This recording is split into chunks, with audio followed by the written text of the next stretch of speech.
So just for the people who don't know, let's start there. Um, what is Manitoba Underdog Rescues? So, Manitoba Underdogs Rescue is a not for profit dog rescue located here in Manitoba. We're 100% foster home based and we are mostly volunteer run. We don't receive any sort of formal funding, it's 100% donation based. And our mission is to rehome and care for Manitoba's unwanted animals. And alongside that, we also work to run spay and neuter clinics in remote Manitoba communities to try and control the pet overpopulation problem. Oh, okay. Do you mind saying a little bit more about, I guess, the current situation of strays in northern Manitoba? Yeah, so it's frustrating. I mean, we're seeing a massive influx of dogs right now generally, and that's sort of threefold really. There's a lot of people who, in the current economic climate can't afford their animals. So we are seeing a lot of animals being returned because people just simply can't afford them. We're also seeing a lot of more animals come into our care that are being returned after being adopted during COVID. So during lockdown, people thought that they had the capacity to care for an animal, and they're realizing that they overcommitted, whether that's a financial overcommitment or a time overcommitment. And then also, we're seeing a massive influx of strays that are coming into our organization. And we had actually seen that slow pre-COVID because the communities that we work in, we've been so successful with spaying and neutering strays and owned dogs. That the populations were really starting to come under control. Unfortunately, with COVID-19 lockdowns, definitely put a hinder on our work. We weren't able to access some of those communities. And so now that population, unfortunately, is expanding. And we're being asked to intervene a little bit more in those situations. From my understanding, Underdogs was contacted from like a vet or something about four abandoned puppies. Do you mind just sharing more about that story? Yeah, so what happened was, I think it was the 22nd of May, we got a call from Pemina, sorry. On the 22nd of May, we got a call from Pemina Emergency Veterinary Hospital that they had four puppies who were brought in by a Good Samaritan who had found them in a box on the side of the road just outside LaSalle, Manitoba.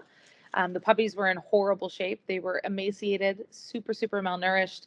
They were frozen, and just definitely hadn't had anybody taking care of them in a very long time. So those dogs were obviously rushed to the vet, and then the vet called us to come and to take, I guess, take care of them after they were discharged. Three of them are doing really, really well. They were discharged almost immediately with a care plan. One of them, the littlest one, Parsnip, she's doing well now, but she had to be hospitalized. She was the runt of the litter, the tiniest one, and was really struggling.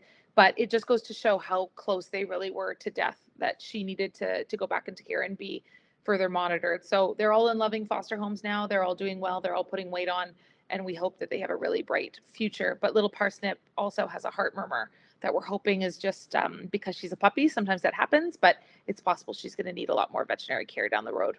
Are all of the puppies right now in like foster care?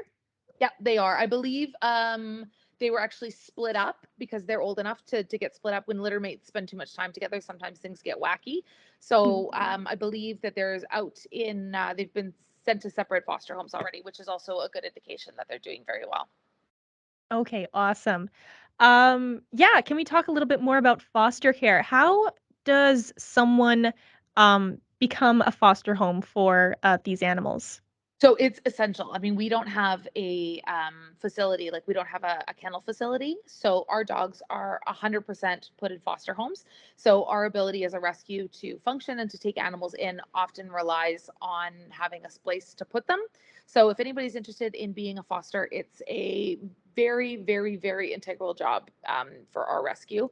You can just go online, manitobaunderdog's.org. There's an application form that you fill out, and then we could do a little bit of an interview. We'll come see your house, just make sure that it's suitable for the animals, that you're not like a steak knife collector or something. They're everywhere all over your house. And then, yeah, and then once the right dog comes along, we'll contact you. You can kind of let us know what you're looking for. If you want a senior, if you want a puppy, and then our foster team will try and find a dog that meets what you're looking for.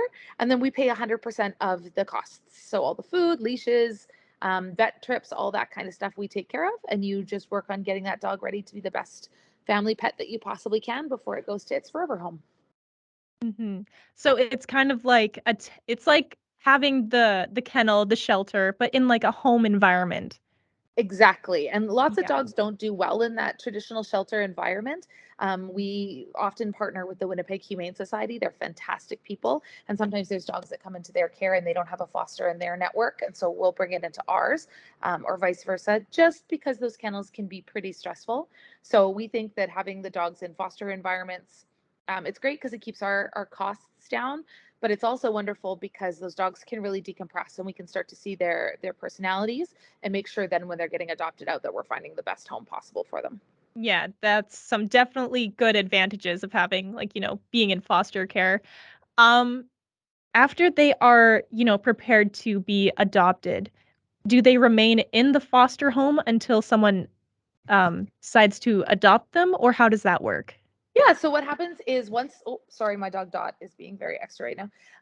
So what happens is when they're ready to go up for adoption, our team will write a bio for them that kind of explains their personality, what they like, if they like walks or fetch or all that kind of stuff. And they get posted on our website. So they'll get a professional photo taken with our photography partner, Sightlines Photography. And then they'll get posted on the website and they'll stay with their foster family the entire time. As long as the foster family is okay with keeping them through the entire process. We like to keep the dogs with one foster family if possible. And yeah, and then, we'll set up a meet and greet with a potential adopter. Sometimes it's the foster that is doing the transportation back and forth, or, welcoming the potential adopter into their home, or a member of our team will transport the dog back and forth, whatever's most convenient. And then once that person applies, they'll be given an application, they can apply, and once they're approved, then we'll figure out the time that that dog goes to their forever home. So there's a home visit and a foster application that has to be approved before our dogs will be rehomed. But it's usually a really happy experience for the foster. It's hard to get rid of the dog, it's hard to say goodbye. But when you're seeing them going to a loving family and you know that you've got the opportunity to make that investment in another dog down the line, it's really, really rewarding. Often tears are shed, but then you get the opportunity to do it all over again. And, all of my fosters, I run into them from time to time, and it's so nice to see them. And they're just so happy and so loved. So it's a really, really heartwarming process. It absolutely sounds like it. What, I guess, are some tips for people if they think that, like, an animal is abandoned? Is there, like, some kinda tips or something that they should keep an eye out for? Just take, I mean, if there's any dog that's running that doesn't, seem like it belongs there, pick it up, put it in your car, take it to the nearest vet. You can contact animal services here in Winnipeg. Any dog that's running, whether it's owned or not owned, specifically in Winnipeg, it's against bylaws. And I know lots of people like to let their dogs roam, but unfortunately, that can lead to them getting hit by cars and all kinds of bad things. So I always say, if you find a dog and you don't know where it belongs, pick it up, take it to a vet. The vet can check the tattoo, they can scan it for a microchip. And if not, then it can always be taken to animal services who will help track down the owner. But just never assume a dog is okay. Always assume that a dog needs your help if it's out and about, because it's kind of like a baby. They shouldn't be wandering in traffic at any time. Exactly. And, kind of like a final wrapping up question, why should someone consider becoming a foster home for animals? Oh, becoming a foster is so rewarding. Working with an animal rescue in general is so rewarding. You get these animals that are scared and they've been fending for their lives sometimes. My first came in and she was living under a set of stairs and she was hungry. And to know that you're able to give them a loving home, whether it's permanently or until they find their forever home, it's just great. The first time you see them pick up a toy, the first time you see them realize that they're going to get fed twice a day, when you let them hop up on the bed beside you and have a really good night's sleep.